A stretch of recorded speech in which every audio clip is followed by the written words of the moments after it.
Okay, well, that win in Marseille leaves Ireland clear atop the Six Nations after round one with the help of narrow wins free of bonus points for Scotland and England in a rare weekend in this competition where there were 3 away wins. Next weekend sees Scotland play France and England host Wales on the Saturday, while Ireland get an also rare 8-day turnaround before Italy come to the Aviva Stadium.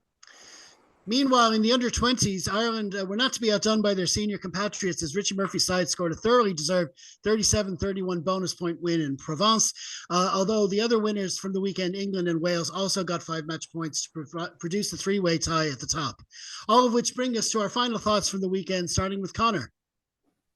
Yeah, look, cracking weekend of rugby. I think starting with the under-20s, there's an awful lot of really, really talented young fellas coming through systems, and I know, chat was had on various platforms that we have to make sure those guys get game time in their respective provinces to make sure they keep kicking on, so that when it comes time to being part of the full national setup, that they've had the game experience and they're not getting wasted in a log jam of players and being blocked up. So hopefully that can be made to work. I think with the other couple of games, some very, very interesting moments. Great to see the Italians really, really putting to them. I had them on the predictor. I was looking at myself and saying, it could be tight, but their own discipline will probably be the issue, and that ended up being the case. 3 penalties that they not given away, that had a very clean win. They outscored England on tries, 3 tries to 2, which says an awful lot about how they're progressing within the competition and progressing, worldwide as a competing force. As for the Wales comeback, or was it a Scottish brain fart or whatever was going on there, made for quite an entertaining second half, when, one stage we might have been looking and thinking Scotland are going to score 50 against Wales here. So good game overall, to get to that result in the end. From our perspective, an awful lot went very, very well. And I think, as you said, forget about the penalties. It doesn't matter. We won. Forget about the mistakes. It doesn't matter. We won. Yes, learn from the mistakes. Yes, avoid those penalties. And one other thing I'd love to see us do, when we were 31-17 up, I would have liked to see the last couple of players coming off the bench then. I would have liked to have seen what could Kieran Frawley do with 10 minutes on the pitch in whatever position, but 10 minutes rather than a minute and a half. I think when you've got a 14-point cushion and you've got players who you've got to trust them enough to pick them in the first place, give them their shot, give them their opportunity. Let's see what they can do as well. Whoever the bench players end up being over the next number of weeks, I'd like to see more of their impact, because you could see with the forwards chosen, all 6 of them made massive impact. That fresh energy, that determination to come on and say, maybe I can be picked as a starter next week if I can do the following things right and well. Let's see what the backs can do as well. Yep. Yeah, and it's true. Frawley, it would have been nice to see Frawley get another couple of minutes. But another thing to that is, having picked a 6-2 bench, the fact that we didn't need to sub a back until after the 70th minute was a real help. It certainly didn't hurt. Yeah. We might have had a bit of luck that they all stayed fit for that amount of time, and they were all playing well as well. There was national. It was a great display for them all around, with and without the ball. Mark. Yeah, Conor pretty much covered everything from the weekend, and I'll just touch on what I wanted to see from this Six Nations.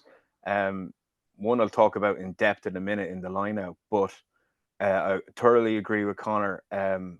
Use the guys, use everybody. What sort of wrecked our World Cup chances for me, if you want to put it in a nutshell, is 2 things. It's our line-out misfunctioned, and we didn't fully trust the squad enough. The lads were knackered against New Zealand. you needed somebody to come on, even with Johnny there or whatever, 37 phases. We trudged through 37 phases. We didn't have any fresh legs really at the end of the game there to see us through. And don't get me wrong, New Zealand thoroughly deserved a win. But those were the two things we wanted to expand the squad, and I wanted to sort out the lineup, because so much of our attack comes from the lineout. I think this is probably the only game we'll see a 6-2 bench. I just think because it's France, I think you went horses for courses. Knowing France might do 6-2, but also the first 50, 60 minutes you should have got from the likes of Antonio, Willemse, and Aldred. For me, the game was run in our back row's performance and our midfield's performance. I thought Henshaw and Aki were both superb. And we didn't mention our back row a hell of a lot because they cleaned everything so quickly. You had Joe doing the show with his glam carries. His footwork was excellent for a big man as well. But Tyg Byrne and Peter O'Mahony and Caelan Doris and Josh van der Fleer absolutely wrecked the French ruck. You know, the 2 seconds in the second try we scored per ruck is all down to those 5 guys. 4 or 5 guys there. You can see some of them were carrying, the rest of them were just doing. Josh van der Fleer, I thought, had a great game. He did all the dirty work, but so did Tyg Byrne. Off their first try, Tyg Byrne sells a dummy at the front of the line out, goes off the top of Joe McCarthy. It gets spread across through midfield, through phases, and then all of a sudden, Tyg Byrne is running a dummy line before the ball is passed to Henshaw and tipped on to Bundee Aki. He makes up about 65 meters, right, for a man who's expected to push in the scrum and tackle and lift and jump and everything. His work rate was out of this world.